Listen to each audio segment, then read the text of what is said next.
Want to know how to set your alarm with Spotify music? You're in the right place.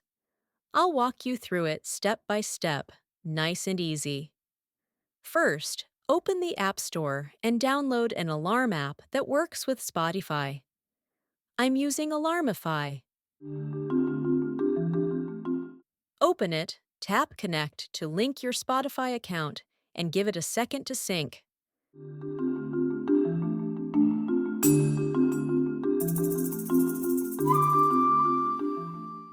Now set your wake-up time. Choose the exact hour and minute you want.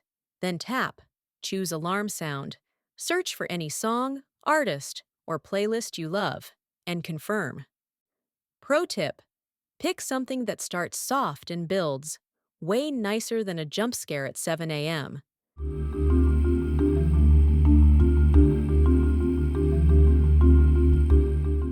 When iOS asks for notification permission, tap Allow. That's what lets the alarm actually ring. That's it. Tomorrow you'll wake up to music instead of a generic beep.